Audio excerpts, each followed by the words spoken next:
It's the exact same test, except add rotation. So this is a 5, 4, 3, partial is a 2, contraction is a 1, nothing is a 0. She still has to clear both scapula in the crunch, but she has to be able to rotate this shoulder over to one side, almost to where the shoulder is at midline. Okay, and both scapula clear. So if a patient does this and they just rotate over, her left scapula is still on the table. Sorry. Okay. You okay? Yeah, I just cleaned your laundry basket besides that. So the left scapula is still on the table, so she's rotating, but she's not using her obliques because she's not rotating, flexing. So a patient, you know, if you try to have them do this and they go way over, you go, oh yeah, they can do really good rotation, but they're not coming up to, that's your trunk rotators, right? Remember talking about the whatever group, the multipodi, the rotatories, those are your rotators, different muscle group. We're trying to test obliques. So come up. Now we know she can't clear her scapula, right? So we're going to say she can't do that. We tried this one. She can't do that. We're going to try this one, okay? Come up. Try to come up. Good. And then rotate over to your left. Okay. Do you guys think she's a 3? It's a good solid? Yeah. That's not too bad. We all are probably a 3. Okay. So that would be your obliques test for right external, left internal. So you're actually testing both sides when you rotate to the left, but one external and one internal. Let's go to your right side. Come up, up, up, up, and nope. Now she substituted. Do you see what happened there? That last part was a substitution of hip flexors. So we want to make sure she rounds, round up, good. That's what we need to see. Cleared, cleared. I'm feeling that she cleared her scapula. I don't eye it, I feel. And make sure that inferior angle is off the table. Okay? That would be her left external, right internal. And so she's a 3. Okay.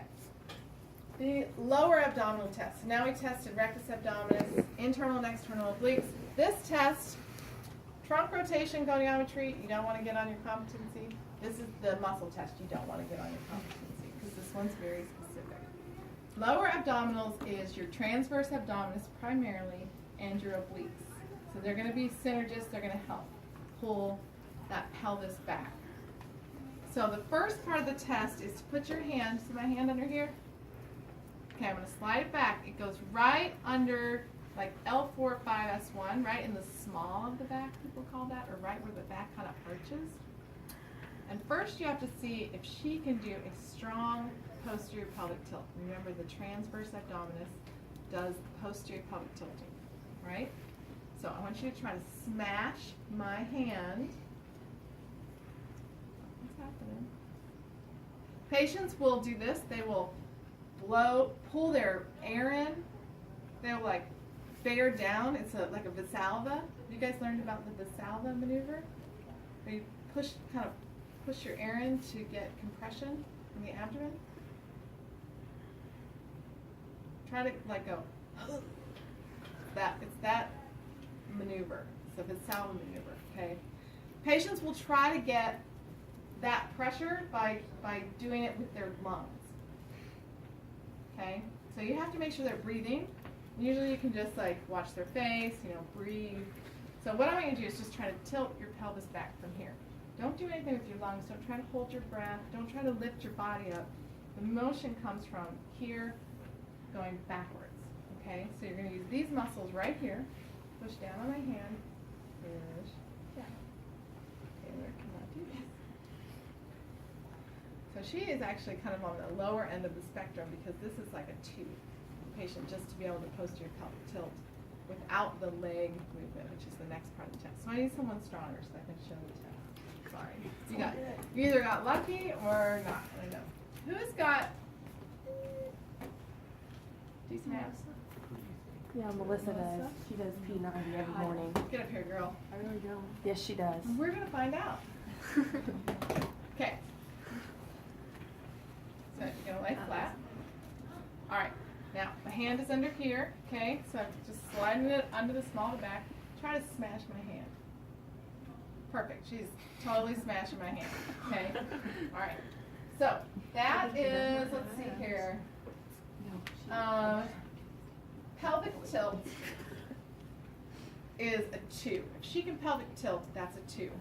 But the pelvic tilt has to happen in the starting position. So, if you've ever done any lower abdominal training, then you know that you involve the legs a lot of times, okay?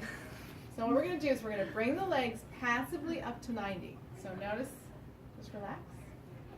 I'm going to explain to her what I'm going to do. So I'm going to bring your legs up, okay, and I want you to just relax. I'm just going to bring them up here. Let me know if you have any pain, okay, and then I'll explain what we're going to do when we get there. I've already taught her or explained to her how to smash my hand, right? Okay, so now I'm just going to bring your legs up to 90. Now some patients have tight hamstrings, so they're not going to be able to go that far. You might have to allow them to bend a little, okay? But you want to go as straight as you can to 90 at the hips. All right, now I'm going to slide my hand under here again. This is the only way that I can monitor pelvic tilting. Okay, here, hold on. Let me put my hand under there first. Okay, we're going to bring her up to 90. Now, smash my hand, tighten those same muscles, perfect. Now, we're just going to lower the legs slowly down, and I want you to keep smashing my hand.